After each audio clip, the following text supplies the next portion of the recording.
18 parabolas arrive with different heights, widths, and directions, then one command pulls them toward the same trace. They do not merely look similar. Their vertices, arms, and sampled points begin locking onto identical positions. The destination is the humble master curve from school, the graph of y equals x squared. What kind of disguise can turn this one clean curve into every quadratic graph you meet? The disguise uses only 3 motions, but one control moves in the direction your eyes least expect. Before those controls appear, choose which orange curve could secretly be this cyan curve wearing a disguise. Start with the master ribbon and follow one point sitting 1 step across and 1 step up. Lift the entire ribbon 3 units, and every point rises by exactly the same visible distance. Nothing bends or stretches, only the vertex pin climbs from 0 to 3 on the vertical rail. Now place -2 inside the square. Should the vertex slide left, or should it slide right? The square receives 0 only when the input reaches 2, so the vertex must slide right. That is the backward control. X-2 moves the whole graph right by 2. Multiply the output by 3, and the width collar squeezes both arms toward the symmetry line. Change 3 to -3, and the hinge flips the entire ribbon downward through its vertex. Lift, slide, and squeeze or flip.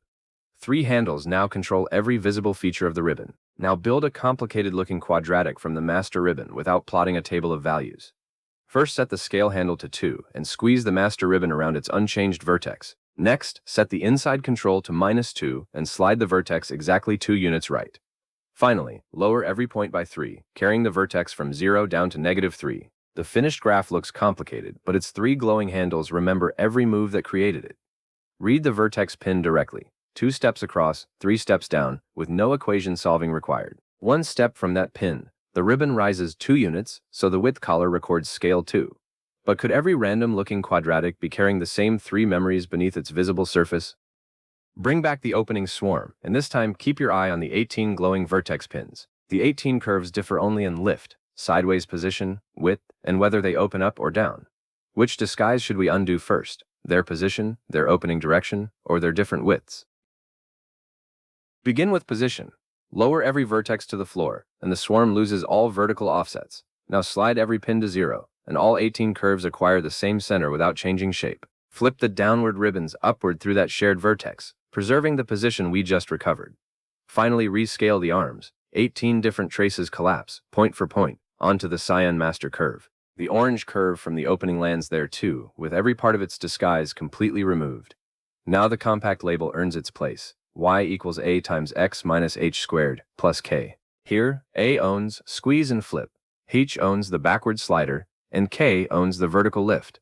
Standard form hides those handles inside expanded terms, so we need one controlled rearrangement to expose them. Complete 1 square, and 2x squared minus 8x plus 5 becomes 2 times x minus 2 squared minus 3. But the model has one boundary. What happens when the scale handle falls all the way to 0? At 0, the arms flatten into one horizontal line. The ribbon has stopped being a quadratic. That is why the leading scale may be positive or negative, but it can never equal 0. Near 0, the ribbon becomes extraordinarily wide, yet its vertex pin and symmetry lines still survive. Far from 0, the width collar squeezes those arms tightly around the very same symmetry seam. Fold the 2 arms together, and equal height points meet exactly on opposite sides of the vertex. So the midpoint between any equal height pair lies on the symmetry axis and points straight to the vertex. Before any coordinate label lands, predict the vertex of that curve from its 3 recovered controls. 2 right and 3 down.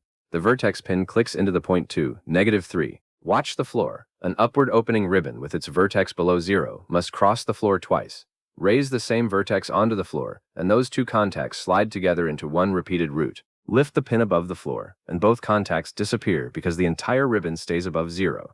Opening direction plus vertex height now predicts 0, 1, or 2 real roots before any algebra begins. Use the same picture for motion. Flip the ribbon downward, and it becomes a projectile path. The vertex pin marks the highest point exactly where the ball stops rising and begins to fall. The opening orange curve returns. 3 right, 4 up, opening down, so its maximum height is 4. A quadratic is one parabola wearing 3 disguises: scale or flip, sideways shift, and vertical lift. And the next mystery begins when that same parabola is allowed to rotate.